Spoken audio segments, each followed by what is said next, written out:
실만한 물가, 대화, 그리고 만남.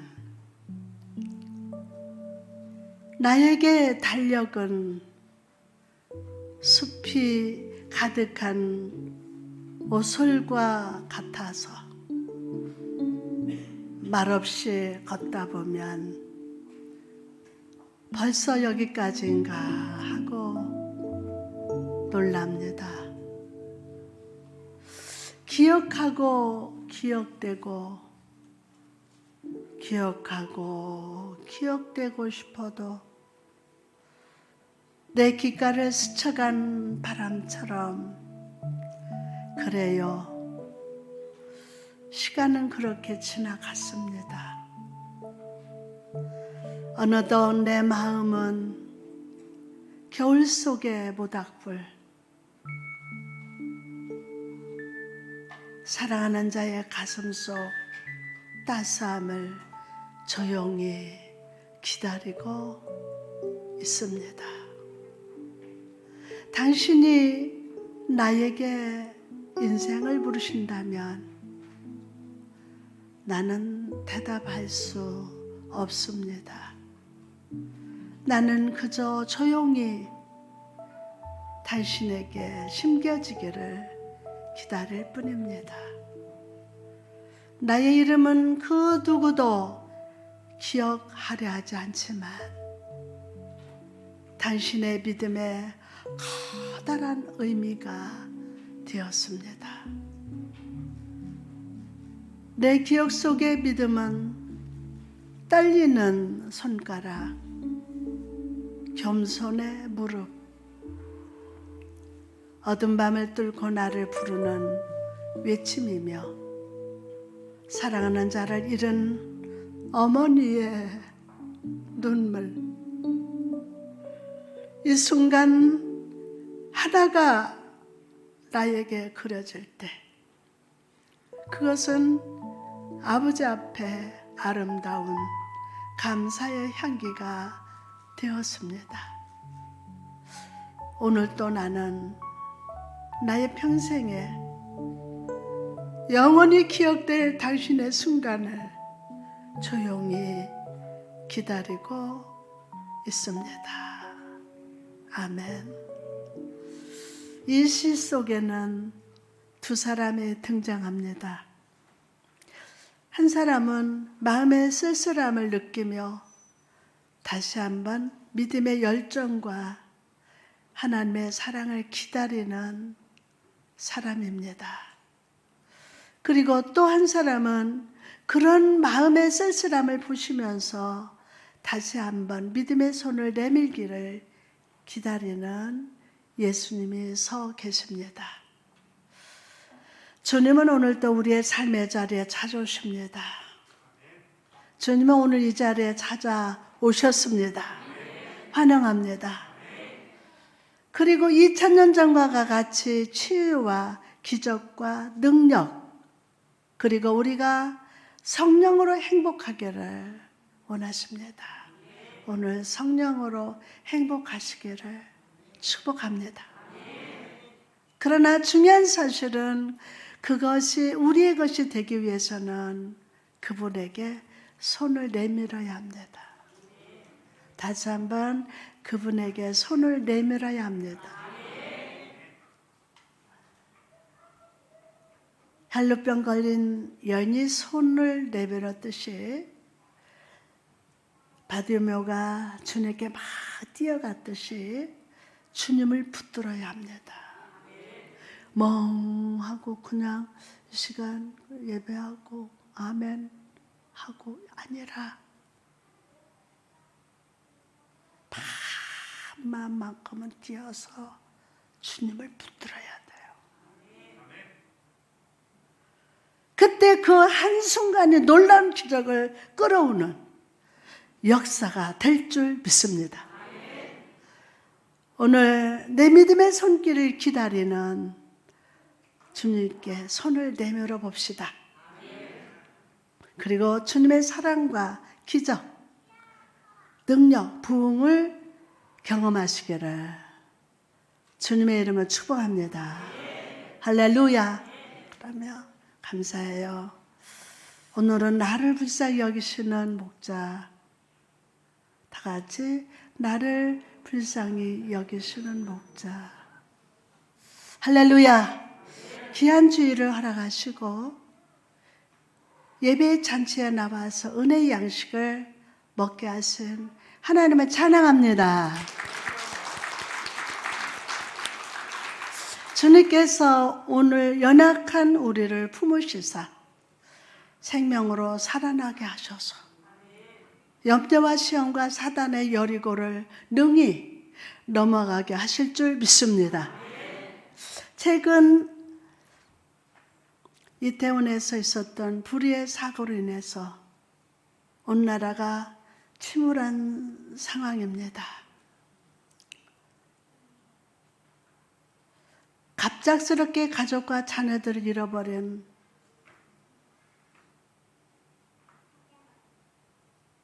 사람들의 눈물과 통곡을 보니 저의 마음이 참 많이 아팠습니다. 뉴스에서는 사고 원인과 책임을 가지고 논쟁이 계속되고 있지만 이럴 때일수록 하나님 앞에서 더욱 겸손하며 상처받은 이들을 위로하는 손길을 내밀어야 합니다. 그리고 무엇보다 하나님의 지키심이 없이는 우리는 단 1분도 편안히 살 수 없는 연약한 존재임을 저와 여러분 기억합시다. 이번 사건을 겪으면서 성령이 제게 묵상하게 하신 말씀이 있습니다. 누가복음 13장 4절에서 5절 말씀을 보니까 또 실로암에서 망대가 무너져서 치여 죽은 18사람이 예루살렘에 거한 다른 모든 사람보다 죄가 더 있는 줄 아느냐? 너희에게 이르노니 아니라 너희도 만일 회개치 아니하면 다 이와 같이 망하리라. 이해할 수 없는 사건 속에서 주님은 우리가 왜 저런 일이 일어났느냐 아니라 나를 스스로 돌아보라고 하십니다. 나를 스스로 돌아봐라. 저 사람들이 우리보다 죄를 많이 져서 아닙니다. 주여 우리의 죄를 다 같이 부릅니다. 용서하여 주소서. 지난 날의 잘못을 사하여 주옵소. 주여 주여 우리의 죄를 용서하여 주소서. 용서하여 주소서. 지난 날의 잘못을 사하여 주옵소서. 주여, 오늘 우리는 한번 나 스스로를 돌아봐야 합니다. 하나님이 봐주니까, 그래, 하나님 또 용서해 주니까, 그러면서 넘어간 그 모든 것들이 나의 심령 속에, 내 생각 속에 꽉 차 있어요. 그들이 우리들보다 죄를 많이 져서 그런 게 아니에요. 온 국민이, 아니 우리 자신이 하나님 말씀에 거울 앞에 나를 비춰봐야 합니다. 스스로 저와 여러분은 돌아봐야 합니다. 하나님께서는 불꽃 같은 눈으로 우리 삶 전체를 살피시되 중심을 보십니다. 조용히 눈을 감고 여러분 자신을 한번 돌아봅시다. 우리가 먼저 회개하고 슬픔을 당한 가정과 이 나라의 민족에게 영적 미스바의 부흥의 역사가 일어나게 하시고 여러분 자신이 오늘 성령으로 말미암아 나의 죄를 고백하고 통곡하면서 회개할 시간입니다. 내 생각, 내 말, 내 행동, 은밀하게 지은 모든 행위들을 보시고 판단하십니다. 내가 지금 살아있음에 하나님의 은혜입니다. 여러분 입술로 생각으로 수없이 판단하고 수없이 원망하고 불평하는 우리의 습관들이 있습니다. 학계 2장 5절에 보니까 그러므로 이제 만군의 여호와가 이같이 말하노니 너희는 너희의 행위를 살필지니라. 잠시 동안 지난날의 삶, 내 안의 죄악들을 성령의 조명하심으로 돌아보면서 회개합시다. 그리고 이 시대를 향하신 하나님의 뜻을 조용히 한번 묵상해 봅시다.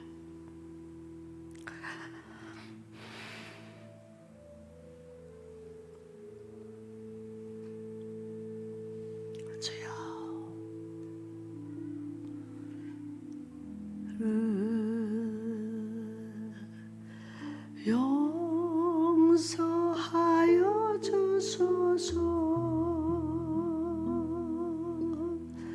지난 날의 잘못을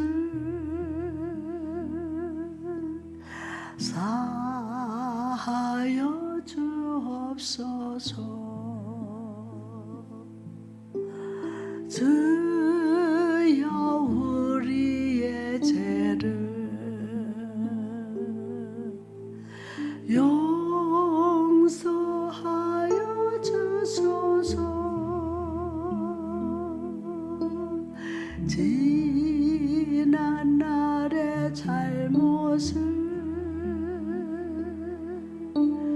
사하여 주옵소서. 주여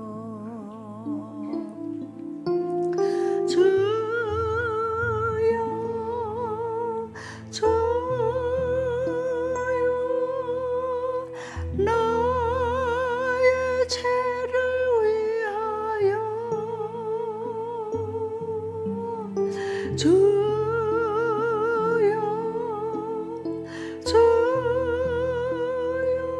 십자가를 지셨네.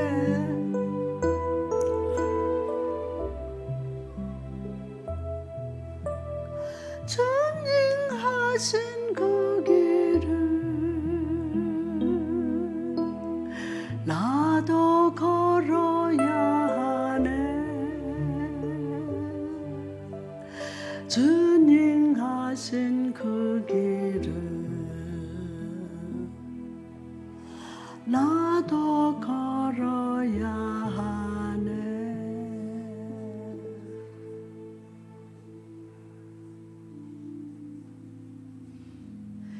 교육운동가인 파커 팔머는 오늘날 인간 문화의 특징을 이렇게 표현하고 있습니다. 현대 문화의 특징 중 하나는 단절된 삶이요, 그 단절에서 벗어나려 하지 않는다는 것입니다. 나의 삶에 다른 사람이 끼어드는 것을 싫어하고 내 삶의 가치관, 나의 생각을 넘어서는 것에 대해 도전받는 것을 싫어한다는 것입니다. 이런 단절의 경향은 믿음 생활에도 동일하게 나타나서 입으로는 하나님을 믿는다고 하지만 하나님이 내 삶에 깊숙하게 개입하는 것을 거절합니다. 그러나 여러분, 우리 마음속의 깊은 곳에는 세상 그 무엇으로도 채울 수 없는 빈 공간이 있음을 아십니까? 무엇으로도 채울 수 없는 빈 공간. 그것은 물질로, 명예로도, 칭찬으로도 채울 수 없습니다. 오직 하나님만이 채우실 수 있음을 믿으시기 바랍니다. 오직 하나님만이, 오직 하나님만이. 그러므로 오늘 세상과는 손을 잡고 하나님과는 단절되어 있는 사람이 아니라 나를 은혜로 충만히 채우시는 주님께 연결되는 여러분 되시기를 주님의 이름으로 축원합니다. 오늘 본문은요, 주님과 제자들이 배를 타고 한적한 곳으로 가시는 그 이후의 모습을 보여줍니다. 마가복음 6장을 보니 우리가 평소에 읽을 때는 다른 그 어떤 장면보다 광야에서, 어디서? 광야에서 5,000명 먹이시는 기적에 집중합니다. 그러나 오늘 본문인 33절에서 34절, 거기 보니까 여러분은 놓치지 말아야 할 중요한 진리가 있으면 아십니까? 33절과 34절에서 저와 여러분이 놓치지 말아야 할 중요한 진리가 무엇입니까? 이 짧은 두 구절의 말씀 속에서 우리는 두 종류의 사람을 만나게 됩니다. 그들은 과연 누구일까요? 첫째로 연약하고 갈급한 사람들을 만납니다. 예수님과 그의 제자들이 쉼표의 시간을 가지려고 배를 타고 한적한 곳으로 가실 때 그들을 따르는 사람들이 있었습니다. 본문 33절에서 34절에 그들이 가는 것을 보고 많은 사람들이 그들인 줄 안지라. 모든 고을로부터 도보로 그곳에 달려와서 그들보다 먼저 갔더라. 예수께서 나오사 큰 무리를 보시고, 여러분 여기서 큰 무리라는 단어를 한번 주목해 봅시다. 큰 무리. 성경에는 백성을 의미하는 라오스라는 단어와 무리를 의미하는 오클로스라는 단어가 나옵니다. 이 두 단어는 우리 눈으로 보기에 별 차이가 없어 보이지만 사실 중요한 차이가 있습니다. 백성을 의미하는 라오스는 해당이나 성전에서 예배를 드릴 수 있는 유대인을 의미하지만 오클로스는 사람을 취급받지 못하고 성전에서 감히 갈 수 없는 병자, 이방인, 세리, 죄인들을 가리키는 말이라고 합니다. 사람들에게 환영받지 못하고 심지어 하나님으로부터 버림받았다고 느끼는 이 사람들을 예수님은 보았어요. 가버나움에서 벳세다에 거하는 모든 연약하고 갈급한 심령들이 주님께로 막 달려왔습니다. 얼마나 예수님을 간절히 보기를 원했는지, 예수님의 도착할 곳으로 먼저 달려가서 주 예수를 간절히 기다렸어요. 오늘 저는 여러분 성전에 이렇게 들어오시는 모습을 봤습니다. 근데 부엌 일도 바쁘고 여러분 집에서 바쁜 일도 많고 식사도 제대로 해야 되고 옷도 이쁘게 입어야 되고 그러다 보니까 늦장도 피고 어슬렁 어머나 예배 시간에 다 다운데 주님은 이곳에 오셔서 여러분이 기다리고 있는데 와 이거는 말로 되지 않습니다. 하나님 성령님이 좀 그 마음을 두둥겨 주세요. 제가 그 기도를 했어. 여러분이 이 한 시간 주님이 여러분 기다리고 계셔.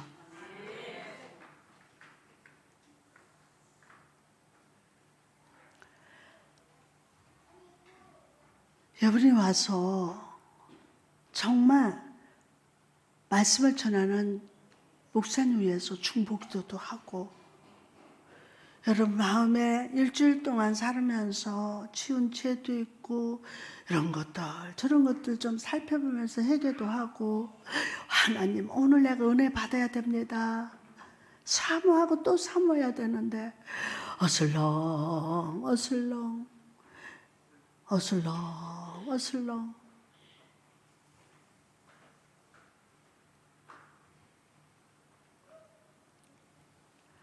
예수님을 간절히 보기를 원했는지 예수님이 도착하실 곳으로 먼저 달려가서 주 예수를 간절히 기다립니다. 여러분은 예수님을 향하여서 이런 갈급함을 가지고 나오십니까? 제가 근 20년, 내년이면 만 20년이 되는데 정말 성도들을 사랑한다고 여러분한테 요구한 게 아무것도 없어. 정말 그 영혼이 잘 되길 바랬어. 여기 건강하길 바랬어요. 이제 내가 얼만큼 이 강단에 서야 될지는 모르겠지만 이제 여러분을 정말 여러분 나한테 야단 맞았다. 그건 야단이 아니야. 사랑이지.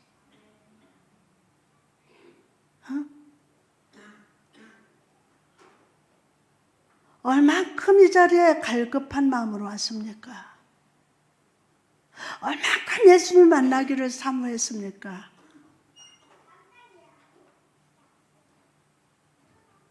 오늘날 한국 교회의 성도들은 이런 갈급함을 잃어버린 것 같습니다. 아니 우리 교회 성도들도 이걸 잃어버린 것 같습니다. 수도꼭지를 틀면 나오는 물과 같이 TV와 비디오만 틀면 설교와 말씀이 넘쳐나고 있습니다. 아니 이 한 시간에 은혜 받지 못하면서 어디 가서 찾아보려고 어디 더 존재 없나? 그러다 보니까 말씀의 생수가 얼마나 귀한 것인지 얼마나 우리 영혼이 힘이 되는지를 잊고 살아가요. 잊고 살아가요. 여러분 하나님 시퍼렇게 살아계세요. 오늘 하나님은 우리의 예배를 받으신다고요. 중심의 예배 아버지가 받으시기 원해요. 받으시기를.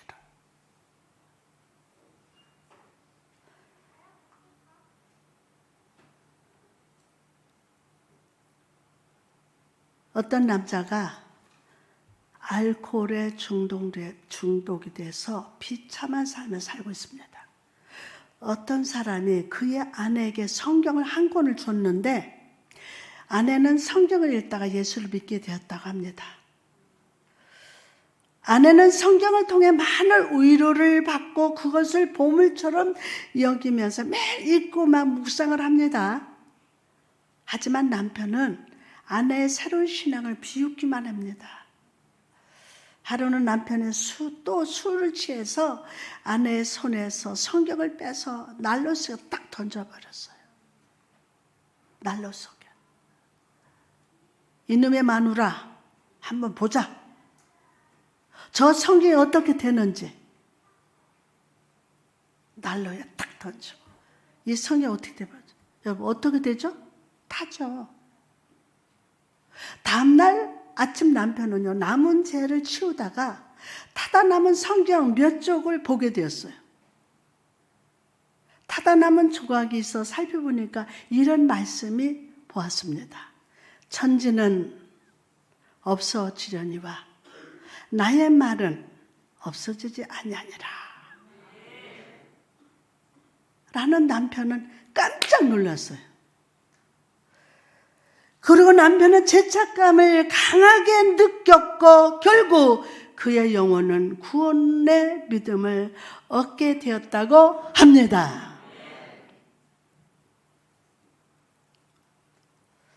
여러분, 내 식구가, 내 남편이, 아내가, 자녀가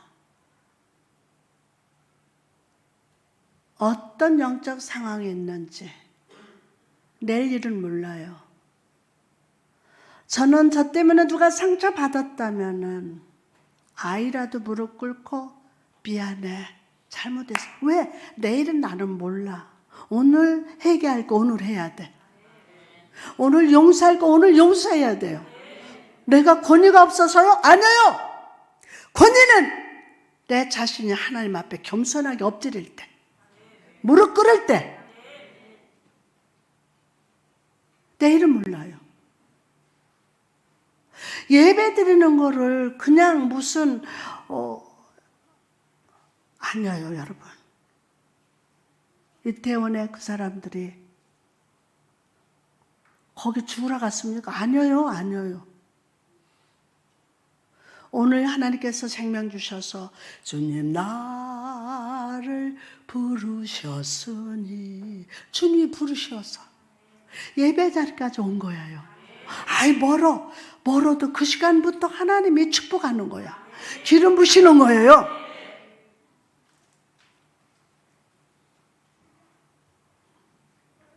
모세가 그는 40년간 광야를 걸으면서 처음 출애굽한 세대가 모두 광야에서 다 죽고 새로 태어난 세대들을 향해서 다시 하나님 말씀을 전했습니다.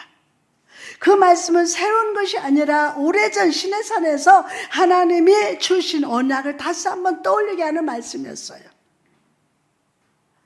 그리고 그 설교 내용이 거듭해서 명령하신다는 뜻의 신명기로 남게 되었습니다. 히스기야 왕, 요시야 왕같이 하나님 보시기에 선한 왕으로 인정받았던 왕들도 에스라나 학개 같은 선지자들이 이뤄냈던 영적 부흥도 모두 이전에 하나님이 주신 언약을 기억하고 하나님의 말씀으로 돌아갈 때 나타났어요. 오늘날 세상을 빨리 변하고 시대의 흐름은 빨리 쫓아가야 한다고 합니다. 그러나 여러분, 교회와 성도의 삶에 새로워지는 역사는, 부흥은 세상의 흐름을 따라가지 않습니다. 예? 세상의 흐름에 따라가지 않습니다. 오히려 진정한 회복과 부흥은 하나님의 말씀으로 돌아갈 때 시작되고, 내 삶에 하나님의 말씀을 회복할 때 부흥은 완성됨을 믿으시기 바랍니다. 오늘 여러분의 삶, 생각, 마음의 중심에 무엇이 세워져 있으십니까? 하나님 말씀 앞에서 나의 삶의 목적과 방향을 다시 점검해 봅시다.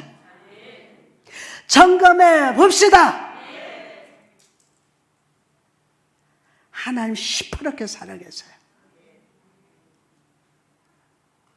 여러분, 저는 오늘 이 시간 말씀의 빛이 여러분을 주목해서 비춰주심으로 여러분 안에 모든 세상의 헛된 소망들이 사라지기를 바랍니다.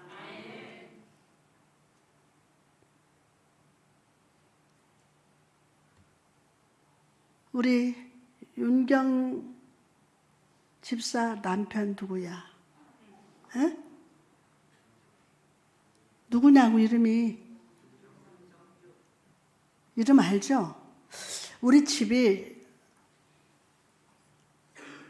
지붕이 여기 지붕 그 식탁 위에 막 물이 새요. 근데 이게 누구 보고 어떻게 해야 될지 몰라요. 내가 이걸 어떻게 고치지? 어디 가서 말해야 되지? 어떻게 하면 고치지? 그러다가는 전화를 했어요. 전화를 해서 이거를 어떻게 하지? 그랬더니 어떡하지? 끊었다가 다시 전화하는데 우리 형님이 이거 기회 갔다 어디가 물을 새는지 안돼. 근데 뭐라 하냐면 전화로 우리 형님을 이번 기회에 전도해야 된대야.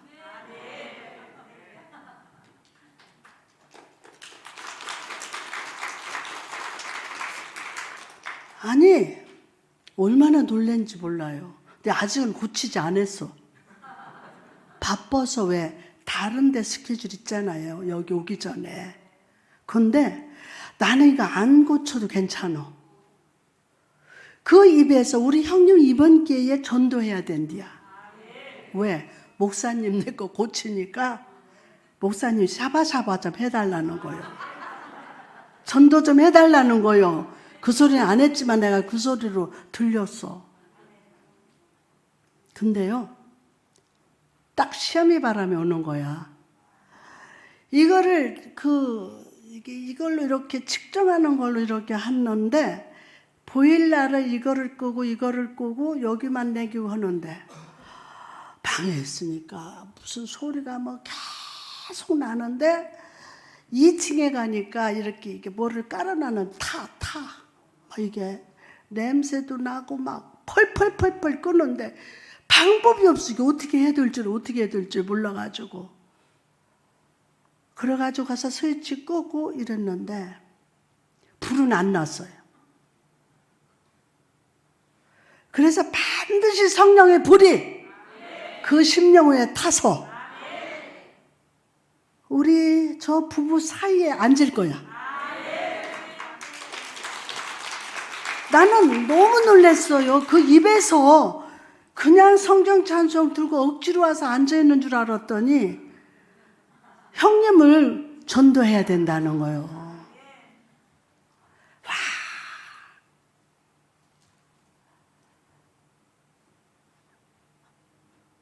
오늘 여러분의 어떤 마음의 태도로, 어떤 마음으로 예배드리며 어떤 삶으로 어떻게 살아가는지를 한번 살펴봐요. 하나님 말씀 앞에서 나의 삶의 목적과 방향을 한번 다시 점검해 보시고, 버릴 것을 버리고 개혁할 것을 개혁합시다.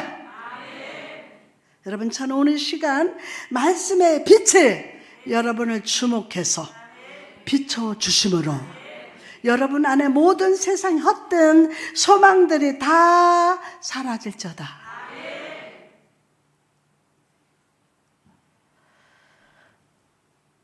루스드라와의 안재뱅이처럼 갈급한 심령으로 주 예수 그리스도께 여러분의 시선을 고정하시기 바랍니다. 예수님을 따라가되 뛰어가면서 예수님보다 앞서가던 군중들처럼 주의 말씀을 따라가시기를 바랍니다. 다윗처럼 예수 그리스도께 여러분의 마음을 확정하기를 축복합니다. 시편 57편 7절에 보니까 하나님이여 내 마음을 확정되었고 내 마음이 확정되었사오니 내가 노래하고 찬송하리로다. 아멘. 여러분, 주님을 향해서 날마다 마음을 굳게 세우고 말씀 안에 거하며 매일을 새롭게 하시기 바랍니다. 새롭게 하시기를 축복합니다. 주의 말씀을 힘입어서 여러분의 손에 들려진 믿음의 칼을 날카롭게 하시기 바랍니다. 우리가 달걀과 같이 연약한 존재라 해도 주의 말씀 안에 거하면 시험과 고난의 바위를 뛰어넘는 생명이 넘치는 사슴과 같은 사람임을 잊지 말고 항상 주님의 눈에 여러분의 눈을 고정하기를 바랍니다. 아멘. 주님의 눈에 막 고정해야 돼요. 그럴 때 주님께서 여러분 안에 구원을 받을 만한 믿음을 바라봐 주실 겁니다. 그리고 강한 확신으로 선포하실 겁니다. 사랑하는 자야, 내 절망의 자리에서 일어나라. 질병의 자리에서 들고 일어나라. 염려의 슬픔에서 일어나라. 궁품의 자리, 부족함 자리에서 일어나라. 내가 너를 풍성하게 채워주리라. 치료하여 주리라. 회복시켜 주리라. 일어나라. 그럼 오늘 본문 속에서 만날 수 있는 또 한 사람이 누굽니까?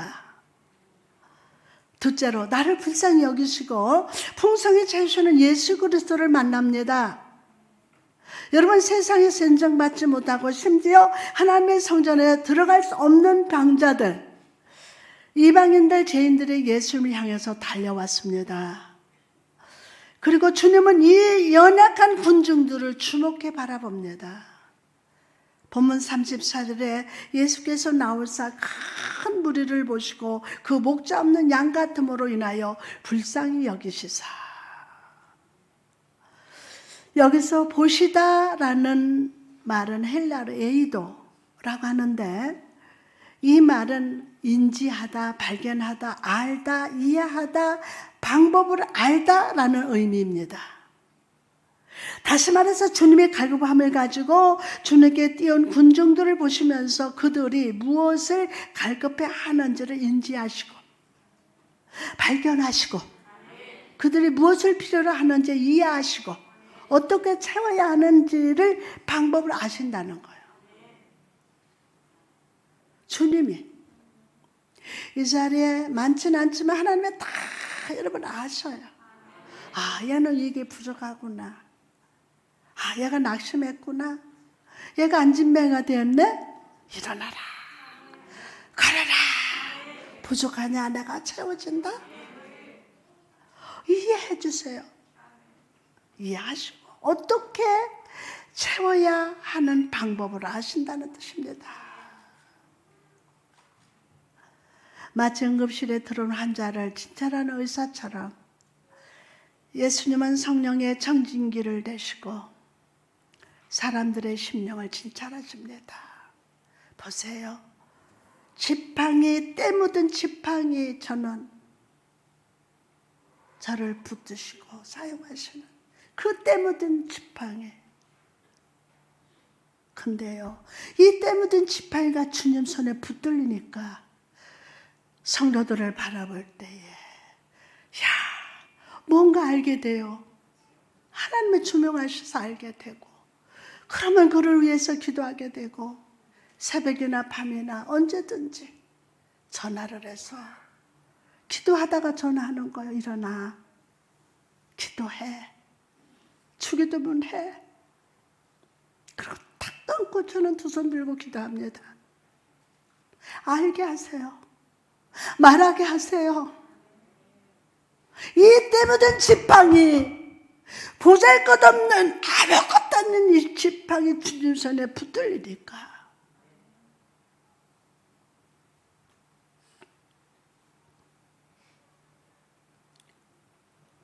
오늘도 심령, 우리 주님이 여러분 심령 진찰하십니다. 그리고 그들이 목자 잃어버린 양과 같이 연약하고 불쌍한 삶을 살고 있음을 보시고 불쌍히 여기십니다. 불쌍히 여기다라는 말의 원어를 보니까 창자가 끊어지는 그 아픔을 느낀다는 의미가 있다고 합니다. 때로는요, 우와, 어떡해, 하나님 도와주세요. 오늘은 제가 하나님, 내가 그 수많은 세월 복음을 전했어요. 근데요, 제가 엉터리였어요, 하나님. 이제 남은 얼마나 내가 설교할지 모르지만 주여, 성령이여 저에게 은혜를 베풀어 주옵소서. 간절히 얘기하면서, 여러분, 오늘 꼭 주님 만나야 돼요. 주님이 여러분을 불쌍히 여기는 쪼매는 자존심 버려. 내가 이 사람한테 무릎 꿇고 회개해서 이 사람이 살아만 난다면, 그 영혼의 회복만 된다면 뭔들 못하겠어요? 창자가 끊어지는 아픔을 느낀다는 거예요. 내일 일은 몰라요. 내가 어떻게 될지 몰라요. 오늘 받을 저다. 몰라요. 이처럼 예수님께서는 목자 잃은 양처럼 인생 속에 방황하는 무리를 보시고 마음에 심한 통증을 느끼셨다는 거예요. 성경에 보면 믿음의 선배들은 하나님과 인간의 관계를, 목자와 양의 관계를 묘사하고 있음을 봅니다. 민수기 27장 17절에 그로 그들 앞에 출입하며 그들을 인도하여 출입하게 하사 여호와의 회중이 목 잡는 양과 같이 되지 않게 하옵소서. 뭐라고요? 여호와의 회중이 목 잡는 양과 같이 되지 않게 하옵소서. 시편 23편 1절에서 2절 말씀 보니까 여호와는 시작, 여호와는 나의 목자시니 내게 부족함이 없으리로다. 그가 나를 푸른 풀밭에 누이시며 쉴만한 물가로 인도하시는도다. 아멘, 아멘, 아멘. 양은 음식과 보호와 인도를 위해 목자를 전적으로 의지합니다. 목자를 전적으로 의지합니다. 목자의 돌봄이 없이는 양은 곰과 늑대의 공격을 피할 수 없고 온갖 해충의 공격을 이겨낼 수가 없습니다. 이처럼 예수님 보실 때 주님 앞에 모인 이 무리들은 돌보심이 필요한 양, 성장이 필요한 양과 같습니다. 그럼 이 무리들을 향해서 주님이 하신 일이 무엇입니까? 본문 34절에 예수께서 나오사 큰 무리를 보시고 그 목 잡는 양 같음으로 인하여 불쌍히 여기사 이에 여러 가지로 가르치시더라. 가르치시더라. 주님은요, 백성들에게 오병이어 기적, 다시 말해 육적인 필요를 채우시기 전에 먼저 말씀의 떡을 먹여 주셨습니다. 말씀의 떡을. 먼저 영이 회복되고 살아나야 육적으로 온전히 회복될 것을 믿으셨기 때문이에요. 하나님은 축복 주실 계획이 다 있어요. 하나님 섭리하네. 여러분 필요한 거 다 주시려고 여러분 섭리 안에 다 가지고 계시다고요. 근데 중요한 게 뭐예요? 여러분 영혼이 회복돼야 돼요. 여기가 잘 돼야 여기가 잘 된다고요. 왜 이게 안 될까? 와서 몇 번 기도하고 예배 참석했다고 하나님 주시는 거 아니에요. 그 영이 회복돼야 돼요. 하나님과 나와의 관계에 화목이 있어야 돼요. 아멘. 말씀의 떡을 먹어야 돼요. 굶주린 여러분의 영이 말씀의 떡을 먹어야 돼요. 여러분 오늘 이 말씀만 붙들어도 승리한다. 다른 거 찾지 말고 말씀의 떡을 잡수시라고요. 그러면 먼저 영이 회복되고 살아나야 육적으로 온전히 회복됩니다. 영이 막 축복을 받아야 돼. 내 영이. 그래야 여러분의 삶의 자리에 축복을 받는다. 저도 목회를 시작하고 얼마 전까지 성도들 대할 때 사랑으로 대하고 위로하고 막 무릎도 꿇어보고 친구같이 대하는 것 중요하다고 생각했어요. 그러니까 목사님들이 그래요. 어디 가서 배워봐. 목사님은 권위가 없어. 근데 우리 교회에서만 그렇지 밖에 나가면 난리야. 응? 그러나 저는 이제부터 여러분을 말씀으로 가르치고 목양하는 데 힘쓰려고 합니다. 아멘. 우리는 모두 성장이 필요한 양과 같습니다. 성장이 필요해요. 영적인 양인 우리가 성장하기에 가장 좋은 양식은 하나님의 말씀이에요. 먹을 자다. 하나님의 뭐요? 말씀. 에스겔서 2장을 보면요, 하나님께서 그발 강가에서 낙심 가운데 빠져있는 에스겔을 찾아가시사 말씀하시는 장면이 나오는데, 하나님께서는 에스겔에게 강한 명령을 주십니다. 2장 8절에 너 인자야, 내가 내게 이르는 말을 듣고 그 패역한 족속같이 패역하지 말고 내 입을 벌리고 내가 내게 주는 것을 먹으라. 어떻게 하라? 먹으라. 아멘. 먹으라. 먹으라. 하나님께서는 에스겔에게 말씀을 주시면서 그저 그 말씀을 들으라고 하신 것이 아니라 어떻게 하라? 어떻게 하라? 계속해서 이방인들과 같이 패역하지 말고 말씀을 먹어라. 말씀을 먹어라. 말씀을 먹어라.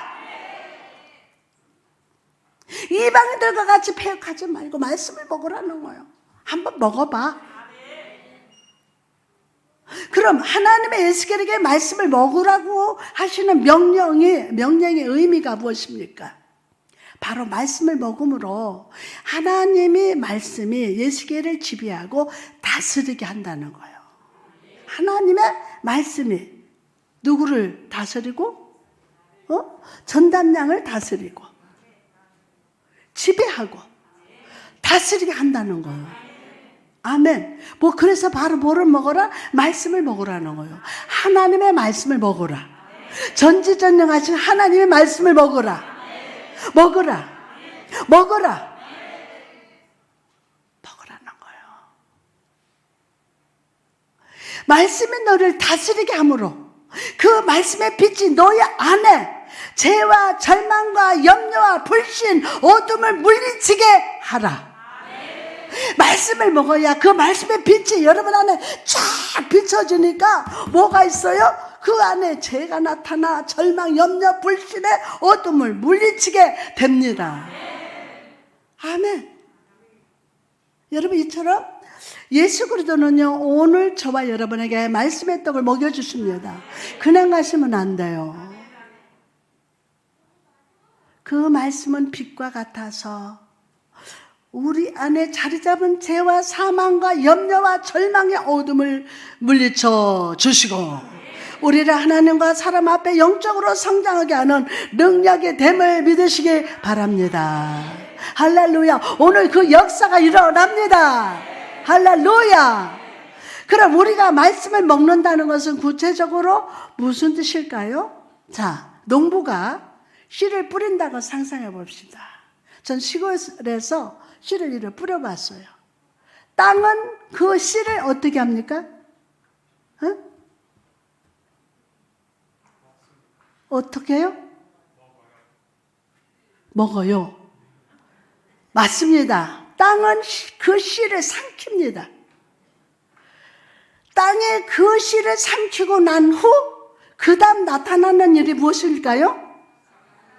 씨가 땅을 삼켜버려요. 즉 땅 속에 있는 모든 습기와 양분을 다 받아먹어서 뿌리를 내리고 줄기를 내고 열매를 맺습니다. 이처럼 하나님의 말씀 먹는다는 것은 씨앗을 삼키는 것이요. 씨앗을 삼키는 거. 말씀을 먹은 후에는 그 말씀이 나의 인격과 나의 생각, 나의 판단, 나의 힘을 먹음으로 나의 삶을 다스리게 됩니다. 할렐루야. 다시 말해서 말씀을 먹는 사람은 무슨 말씀이든지 주어진 말씀에 아멘으로 순종하는 겁니다. 내가 좋아하는 말씀만 골라서 먹지 말고 어떤 말씀의 떡을 먹여주시든 감사함으로 순종으로 받아들입시다. 어떤 한 신학생이 창세기부터 요한계시록까지 성경을 차례대로 읽었습니다. 그리고 말씀 중에 하나님의 사랑, 인간을 향한 사랑과 섭리에 대한 구절에 모두 밑줄을 쳤다고 합니다. 빨갛게 밑줄을 쳤어요. 그러다 보니까 무려 2000구절이 넘는 말씀이 하나님의 사랑과 섭리에 대한 말씀이었다고 합니다. 그런 후에 2000 구절을 모두 가위로 잘라냈다고 합니다. 그러자 남은 성경은 온통 구멍이 가득한 누더기 성경이었다고 합니다. 여러분, 이 이야기가 우리에게 말해주는 것이 무엇입니까? 오늘날 많은 성도들이 말씀을 제대로 아멘으로 받아 먹지 못하고 내가 좋아하는 말씀만 받아들이고 나머지는 거절하는 구멍난 성경, 구멍난 믿음을 가지고 있다는 겁니다. 구멍난 성경, 구멍난 뭐요? 믿음을 가지고 있다는 거예요. 믿음이 구멍이 다 뻥뻥 다 뚫렸어. 이 시간 구멍난 성경, 구멍난 믿음을 버리고 다시 한번 버리고 하나님 말씀을 온전히 아멘으로 받아 먹는 성도가 됩시다. 할렐루야. 그럴 때 예수결과 같이 하나님 말씀의 참된 꿀맛을 경험하게 됩니다. 아멘. 막 말씀을 읽다 보면 막 입에서 막 이 침이 막 침샘에서 막 꿀이 나오는 것 같다. 그래서 막 기도하다가도 막 쩝쩝쩝쩝 막 뭘 먹는 것만 그래요. 말씀이 꿀과 꿀송이 같단 말이에요. 쓴물이 나옵니까? 단물로 바뀐다. 어떤 모습이든 오늘 말씀 받으면 회복된다. 그러면 에스겔서 3장 3절 말씀을 보니까 내게 이르시되 인자야 내가 내게 주는 이 두루마리를 내 배에 넣으며 내 창자에 채우라 하시기에 내가 먹으니 그것이 내 입에서 달기가 꿀 같더라. 꿀 같더라. 한 번도 빠짐없이 꿀 같더라. 그 체험과 경험이 있을 줄 믿습니다. 할렐루야. 꿀 같더라. 꿀 같더라. 그래서 나의 생각이 주의 생각으로 나의 삶이 주의 섭리와 일치되어서 축복의 열매를 풍성히 맺는 삶으로 변하게 됩니다. 무엇보다 항상 말씀으로 찾아오시는 주님께 민감한 자로 살아갑시다. 에? 항상 말씀으로 찾아오시는 주님께 민감한 자로 살아가야 돼요. 많은 사람들이 주일날 교회 나올 때는 하나님을 찾다가도 삶의 자리에 돌아가면 세상 사람보다 더 악한 죄를 서슴없이 짓습니다. 내가 훔치고 싶어도 참는 거야. 내가 이렇게 살고 싶어도 그걸 참는 거야. 말씀을 먹은 자는 할 수 있다. 아멘. 하나님이 내 삶에 축복의 응답을 언제 주시나에 대해서는 그렇게 민감하면서도 내가 하나님 앞에 얼마나 큰 죄를 짓고 불순종하는 자에 대한 영적인 일에는 둔감합니다. 여러분 이거 심각한 거예요. 어떤 교회 목사님의 설교 중에 죄를 짓지 말라라고 설교를 하셨습니다. 여러분 죄 짓지 마세요. 그래 이행해만 아멘해. 설교를 마치고 강된상을 내려오는데 한 8살쯤 돼 보이는 어린아이가 목사님께 다가서 목사님 저같이 악한 죄인도 용서받을 수 있나요? 저는 정말 큰 죄를 지었어요. 그래 무슨 죄를 지었니? 아이는 울면서 대답합니다. 엄마 말을 안 들었어요. 엄마 말을 안 들었어요. 주변에 있던 사람들이 귀엽다는 듯 크게 웃었습니다. 그러나 목사님은 심각한 표정으로 교인들에게 이렇게 대답했습니다. 여러분, 이것은 웃을 일이 아닙니다. 하나님께서 이 아이를 통해서 우리에게 죄에 대한 민감성을 가지라고 경고하고 계십니다. 이태원에 그 어마어마한 희생자들이 있습니다. 그냥 여러분의 슬퍼가 안 됐다고 하면 안 돼요. 여기에서 우리는 인생이 내일을 모른다. 오늘 하나님 앞에 똑바로 살자. 8살짜리가 죄짓지 말라는 말에 큰일 났구나. 내가 큰 죄를 지었다. 그러니까 목사님한테 가서 얘기했다니까요. 어른들은 웃었어요. 저 어린 것이. 그러나 우리에게 죄에 대한 민감성을 가지라고 경고하시는 거예요. 죄는 큰 죄, 작은 죄가 있는 것이 아닙니다. 아무리 작은 죄를 할지라도 회개하지 않으면 그 죄 때문에 우리는 지옥 갑니다. 근데요, 하나님의 내 안에 계신 분들은 와, 나는 죄인이야. 나는 이런 죄를 지었어. 나는 나쁜 사람이야. 나는 안 돼.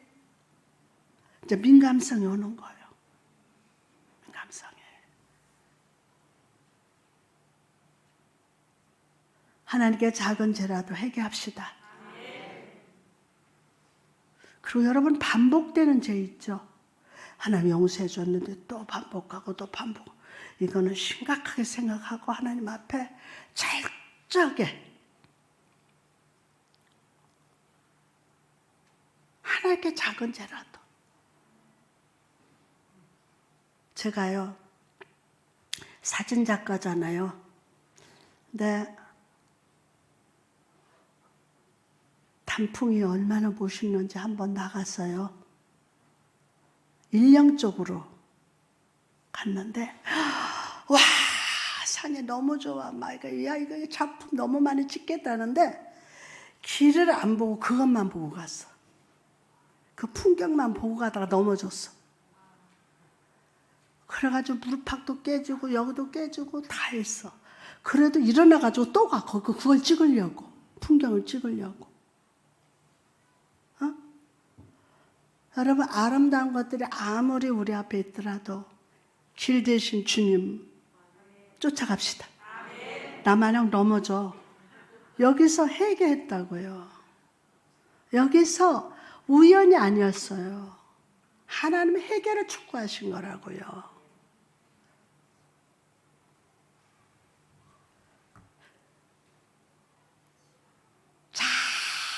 작은 죄라도 하나님께 회개하십시오.